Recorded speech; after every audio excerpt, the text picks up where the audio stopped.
Vázquez y estás escuchando un nuevo episodio de Preguntas y Respuestas en Radio Fitness Revolucionario.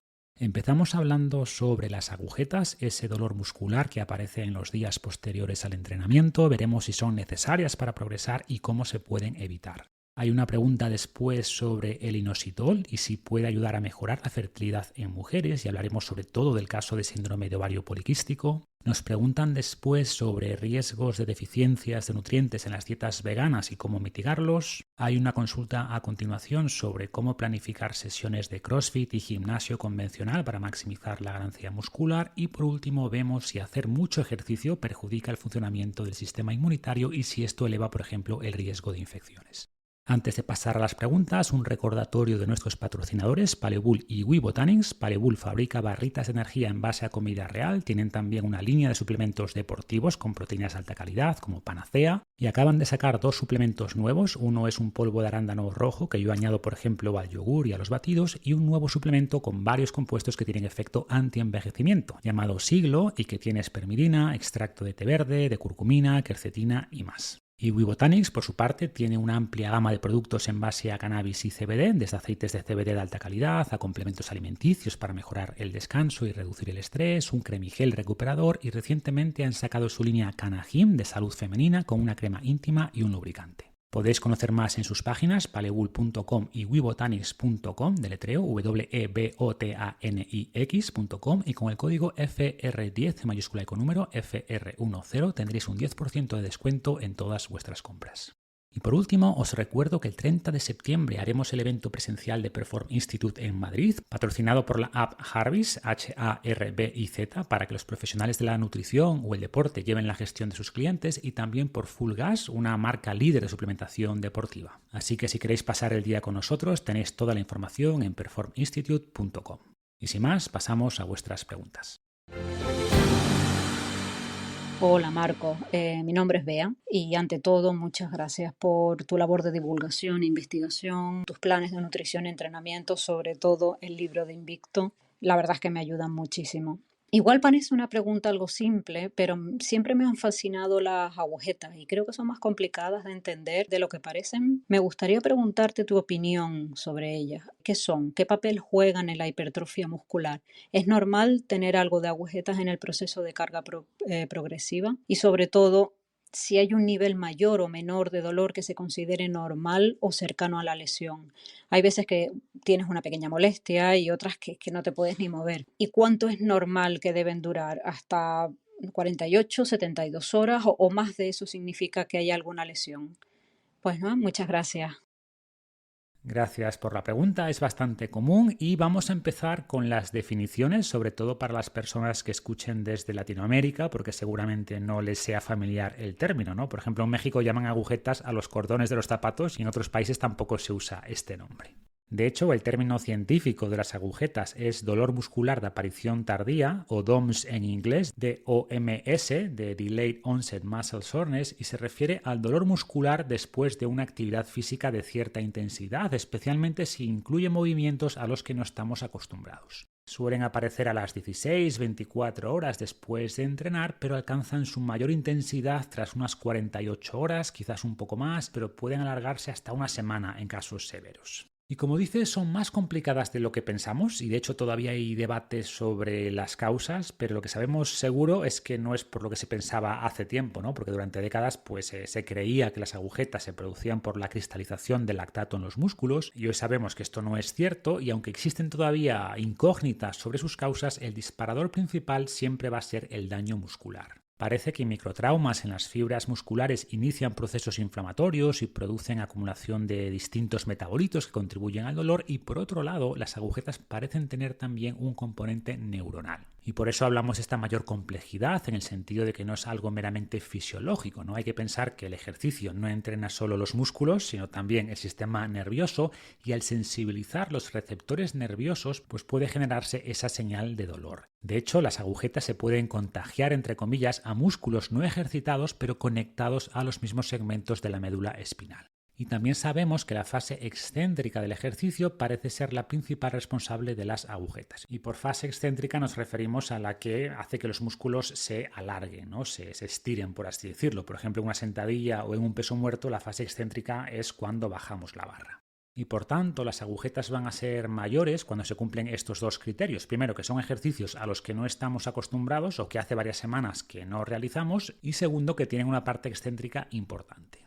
Preguntas después qué papel juega en la hipertrofia y por lo que sabemos es muy pequeño. Como he explicado varias veces, hay 3 factores principales que influyen en la hipertrofia, que son la tensión mecánica, el estrés metabólico y el daño muscular, pero el impacto de cada uno de ellos es muy distinto. Y de hecho la inmensa mayoría de la hipertrofia se explica por la tensión mecánica aplicada con la famosa sobrecarga progresiva, es decir, aumentando esa tensión poco a poco, bien añadiendo más peso, haciendo más repeticiones, etc. El estrés metabólico también contribuye a la hipertrofia, aunque mucho menos, y mucho menos todavía el daño muscular. De hecho, algunos autores opinan que el daño muscular es más bien un efecto que suele acompañar a la hipertrofia y no tanto un agente causante. Esto no está del todo claro todavía, pero si realmente el daño muscular contribuye a la hipertrofia, el efecto sería muy pequeño y por eso las agujetas no juegan un papel relevante en la hipertrofia. Dicho esto, también es verdad que si nunca tienes agujetas es posible que no estés entrenando con suficiente intensidad, que no estés aplicando suficiente tensión mecánica, pero insisto, es un error usar las agujetas como métrica de progreso porque no son condición necesaria ni suficiente. Al final, la mejor forma de saber si progresas es con métricas de desempeño y métricas de tu estado físico. Por métricas de desempeño me refiero a ver cómo evoluciona tu fuerza, el peso que usas, el volumen de entrenamiento, etc., ¿no? Y por estado físico, pues puedes hacerte fotos cada X tiempo, tomarte las medidas, tu peso, etc. Y los ajustes a tu plan de entrenamiento o alimentación debes hacerlo siempre en base a esto y no a si tienes más o menos agujetas. Y por tanto, dado que las agujetas no son necesarias y que un exceso de agujetas puede interferir con el entrenamiento, tiene sentido intentar reducirlas y se ha visto que prácticas como calentar antes de entrenar y hacer recuperación activa pueden ayudar. Y por recuperación activa me refiero básicamente a moverse más los días posteriores a un entrenamiento duro, ¿no? Porque este movimiento aumenta el riego sanguíneo, lo que puede ayudar a eliminar metabolitos asociados al dolor y a llevar nutrientes que participan después en la recuperación. Y también parece que el movimiento ayuda a reducir la sensibilidad del sistema nervioso. También hay estudios que indican que tanto la sauna como el foam roller, ¿no? El rodillo de espuma, pues pueden mitigar las agujetas. Y por último, hay algunos antiinflamatorios naturales como el jengibre y la cúrcuma que pueden ayudar ligeramente. Y la gran pregunta aquí es si debemos entrenar con agujetas y la regla general es que sí, pero ajustando la intensidad. Hay que diferenciar también entre agujetas, ¿no? O esa sensibilidad que notamos en el músculo de un dolor más agudo o en una articulación que puede ser ya síntoma de inicio de una lesión y hay que tratarlo con más cuidado. Pero en el caso de las agujetas, si siempre esperamos a que el dolor desaparezca por completo, el progreso va a ser muy lento y solo vamos a alargar el sufrimiento. De cierta manera, podríamos decir que las agujetas son su propia cura, ya que cada nuevo entrenamiento produce menos dolor. En cualquier caso, debemos usar la cabeza, ¿no? Si el dolor es muy intenso, pues mejor descansamos un día más o dedicamos la sesión a otro grupo muscular o simplemente realizamos algo de trabajo de movilidad. Y como recomendación final, propongo aprender a disfrutar el sufrimiento, recordando que el dolor de hoy será la fuerza de mañana. Hola Marcos. En primer lugar, muchísimas gracias por toda la información que publicas. Eres uno de mis puntos de referencia a la hora de buscar información veraz sobre todo lo que me interesa. Mi duda va sobre el inositol y aquellos suplementos que supone que mejoran la fertilidad. Y quería saber si realmente hay estudios sobre estos o está respaldado con ciencia. Muchas gracias por todo. Un abrazo. Gracias por la pregunta. He hablado brevemente del inositol en el pasado, siempre me pareció un suplemento interesante y en los últimos años pues han salido nuevos estudios, así que es un buen momento para una actualización.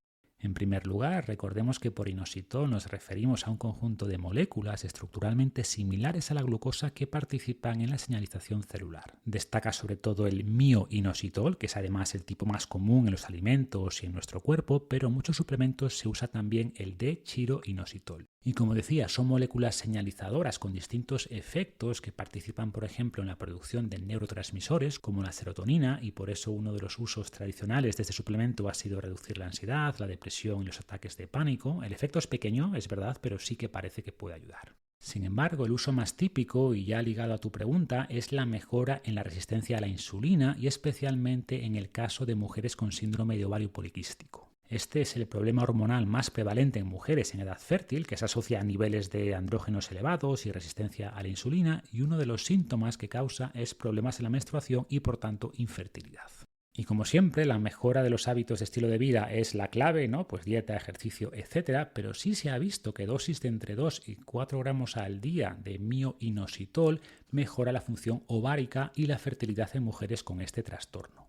Y existe también evidencia que indica que el efecto es todavía mayor si se combina mioinositol con D-chiroinositol en un ratio 40:1, es decir, 40 veces más mioinositol que D-chiroinositol. Y esto es lo que hace, por ejemplo, el suplemento de Paleobull llamado Venus, que tiene 2.000 miligramos de mioinositol y 50 miligramos de D-chiroinositol, que son dosis efectivas y que incluye además otros compuestos con ciertos beneficios a nivel hormonal, como el extracto de saudgatillo, que es también conocido como Vitis agnus castos, tiene también folato, y hay un estudio en más de 3.600 mujeres que combinó mioinositol y folato y tuvo también resultados positivos en la mejora de la fertilidad en mujeres con SOP, con síndrome de ovarios poliquísticos. Entonces, como resumen, sí tenemos varios estudios que muestran que el inositol en general y en esta combinación en particular, ¿no?, de mioinositol y de chiroinositol y además con folato, pues pueden favorecer la ovulación y por tanto la fertilidad, pero se ha estudiado principalmente en mujeres, repito, con síndrome de ovario poliquístico. En mujeres que tengan problemas para quedarse embarazadas, pero por causas distintas a esta combinación de resistencia a la insulina y de exceso de andrógenos, pues es posible que no aporte nada, pero tampoco va a dañar. Sabemos que es un suplemento muy seguro, que encontramos en los alimentos y que tiene beneficios adicionales como reducir la ansiedad, como dije antes, como facilitar el descanso también,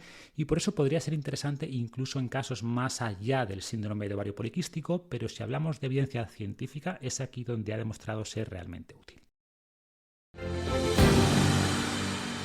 Buenos, Marcos. Mi duda es la siguiente. Yo soy vegano, hace ya varios años que di el salto a la dieta ovo-lacto-vegetariana y posteriormente al veganismo. Y mi duda es sobre qué suplementos crees que son indispensables en una dieta vegana. Sé que la B12 lo es y me suplemento con ella. Y tengo dudas con respecto al omega 3, por ejemplo. Tomo semillas de lino, de chía, nueces, variedades de frutos secos, etcétera.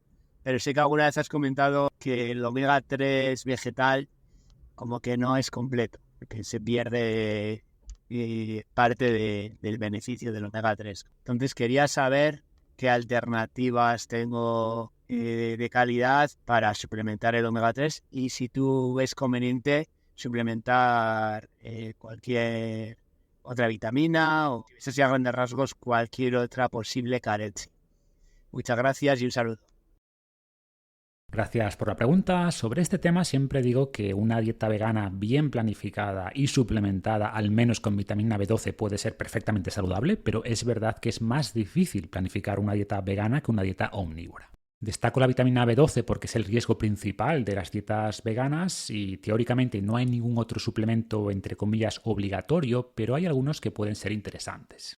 Tenemos, por ejemplo, un estudio de hace varios años que analizó la ingesta promedio en personas que seguían dietas veganas respecto a dietas omnívoras, pero ajustando según la biodisponibilidad de cada nutriente. Por ejemplo, el hierro presente en alimentos vegetales se llama no hemo y es menos biodisponible que el hierro hemo presente en alimentos animales. Y por eso, si consumes, digamos, 10 miligramos de hierro procedente de vegetales, pues no van a producir el mismo efecto que 10 miligramos de hierro procedente de productos animales. Y lo mismo para otros nutrientes.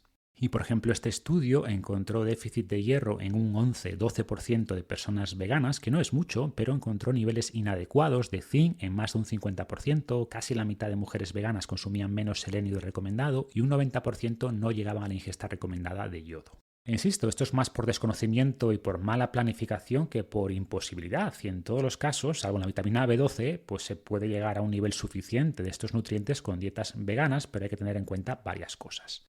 Por ejemplo, para llegar a la dosis recomendada de calcio, que está en 800-1000 miligramos al día, pues deben incluirse suficientes verduras ricas en calcio y bajas en oxalato. Y ahí tenemos el boichoc, tenemos el kale, la rúcula y también es recomendable incluir frutos secos y semillas. Hay muchos estudios que encuentran más riesgo de fracturas en personas veganas y un consumo insuficiente de calcio es una de las causas. Por supuesto, lo más importante es el entrenamiento de fuerza y la proteína, pero consumir suficiente calcio es también necesario para unos huesos fuertes.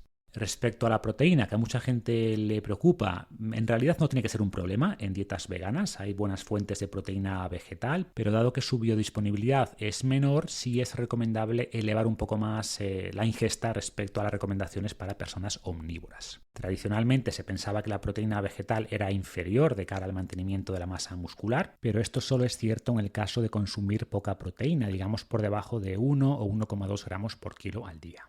Estudios con niveles superiores a 1,2 gramos por kilo y especialmente por encima de 1,5 gramos por kilo al día no han mostrado diferencias en hipertrofia al comparar proteína animal con proteína vegetal. Sobre el hierro tampoco suele ser un problema, pero mujeres deportistas y sobre todo con menstruaciones abundantes pues deben tener más cuidado y quizás un suplemento pueda ser interesante. En el caso del zinc, la recomendación principal sería comer suficientes legumbres y semillas como cáñamo, como semillas de calabaza. La proteína sabemos que eleva la absorción de zinc y la suplementación de ácido fólico, de magnesio y de calcio la reduce. Por tanto, ahí la recomendación sería, si tomas estos suplementos, separarlos de las comidas. Y respecto al omega 3, debemos entender que los alimentos vegetales tienen el llamado ALA, que es un tipo de omega 3 que no podemos usar directamente, sino que debemos convertirlo previamente a EPA y DHA, y esta conversión es baja y depende además de nuestra genética. En personas con una buena conversión no tienen por qué tener problemas si consumen suficiente ALA, pero en personas con variantes genéticas que limitan mucho la conversión, quizá porque sus ancestros comían mucho pescado, no vivían cerca del mar, pues sí puede ser un problema y suplementar con EPA y DHA sería recomendable para reducir los riesgos asociados. Y en el podcast 358 hablo de los distintos tipos de omega 3, ¿no? De suplementos de omega 3 y qué tener en cuenta a la hora de seleccionarlos, además de recomendar algunas marcas concretas que yo uso.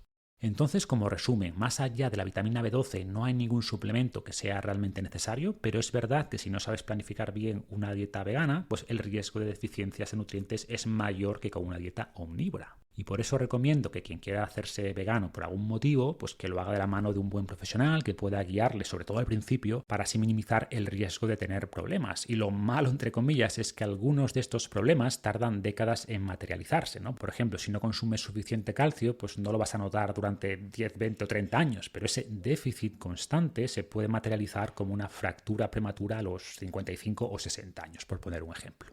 Y hablo, por supuesto, de personas veganas. En el caso de personas que llevan una dieta basada en plantas, pero que consumen huevos y lácteos, pues el riesgo es mucho menor, ¿vale? Pero una vez más, es algo en lo que un buen nutricionista te puede ayudar. ¿Cómo estás, Marcos? Mi nombre es Andrés. Te mando este mensaje desde Montevideo, Uruguay. La verdad que es un placer escucharte todo el trabajo y leer todo el trabajo que estás haciendo. No tengo más palabras que agradecimiento.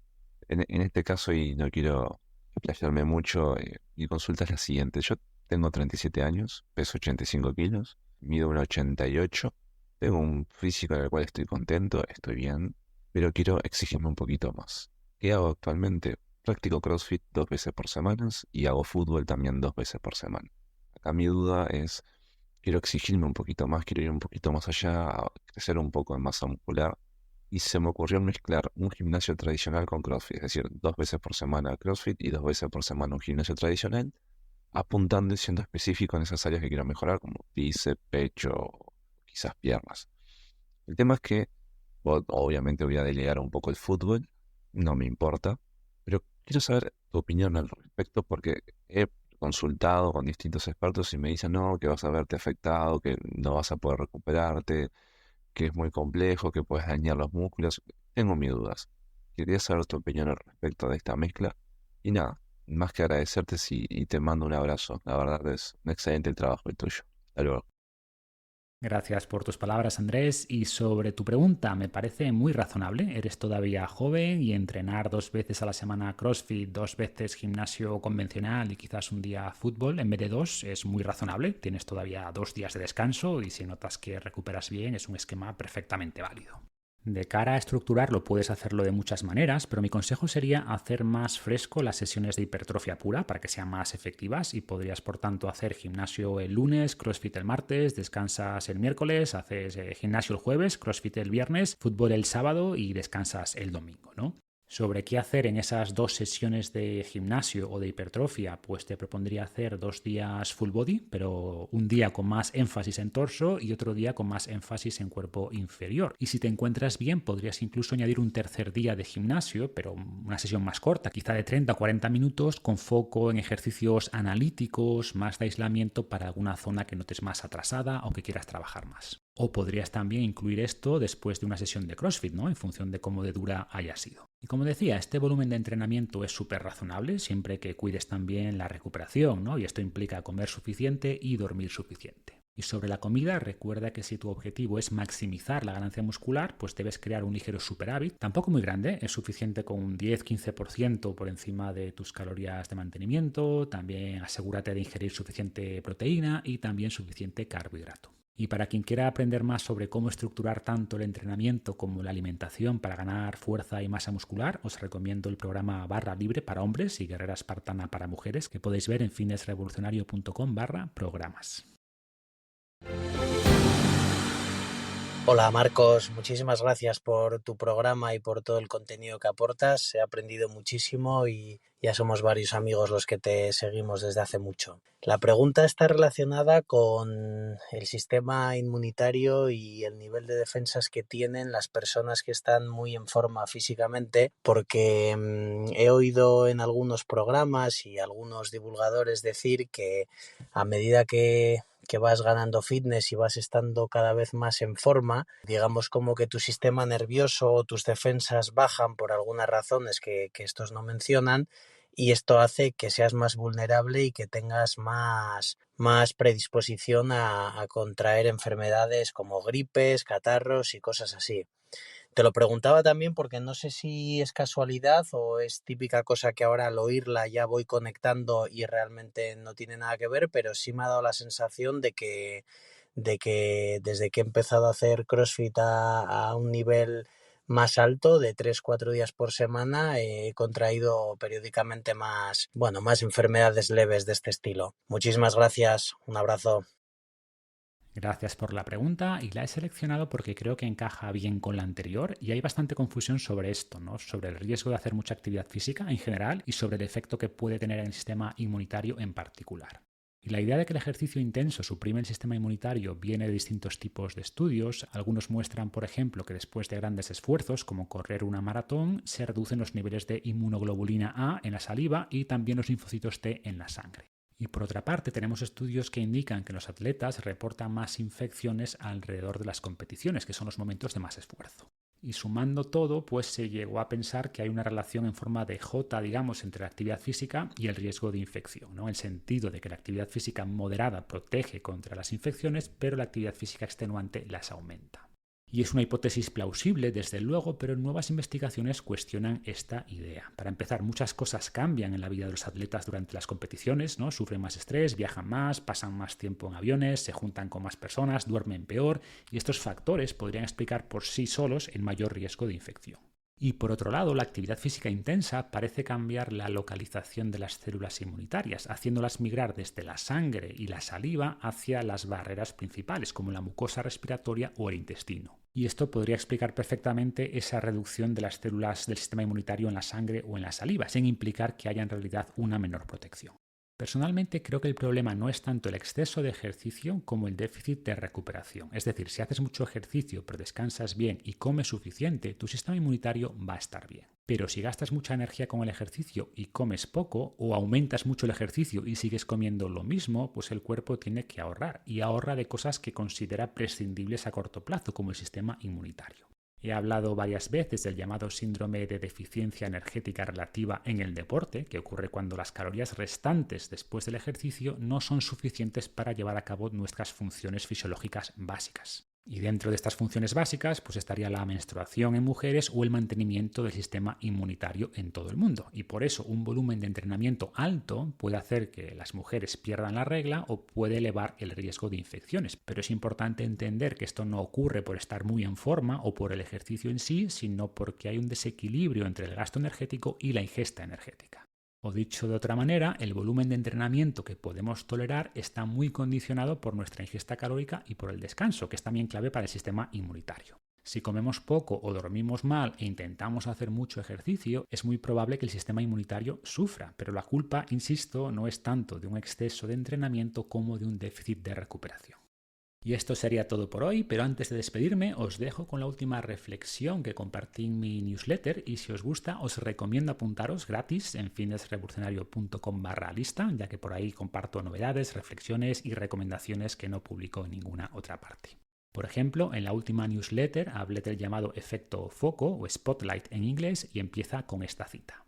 A los 20 años te importa lo que todos piensan de ti. A los 40 deja de preocuparte lo que piensan de ti. A los 60 te das cuenta de que nadie estaba pensando en ti. Jock Falson. Por definición, somos el centro de nuestro propio universo. Toda nuestra existencia gira alrededor de nuestra experiencia. Esto no es necesariamente malo, pero es el origen de muchas ilusiones sociales que nos causan ansiedad. Una de estas ilusiones es la llamada efecto foco, que es la tendencia a pensar que los demás nos prestan más atención de lo que lo hacen en realidad. Y aquí incluye una imagen donde hay dos personas, una mujer y un hombre, que se encuentran por la calle, se saludan, pero por dentro están pensando cosas distintas. Ella piensa, Dios mío, se está dando cuenta de que mi pelo está fatal, mientras que él está pensando, seguro que ha visto la mancha en mi camisa. Y continúo. Dado que nosotros somos plenamente conscientes de nuestras inquietudes e inseguridades, asumimos que son también evidentes para los demás. Pero rara vez es cierto. Las otras personas no solo ignoran nuestro mundo interno, sino que están mucho más preocupadas por lo que otros piensan de sus propias inquietudes. Son víctimas de su propio efecto foco. Subestimamos, por tanto, el espacio que ocupamos en la mente de otros. Irónicamente, sus mentes están más preocupadas por los que otros piensan de ellas. Entender que el foco social no brilla más sobre nosotros que sobre los demás es liberador. Nos ayuda a ser nosotros mismos y a reducir nuestra ansiedad por el qué pensarán. La mayoría del tiempo están pensando en lo que otros pensarán de ellos.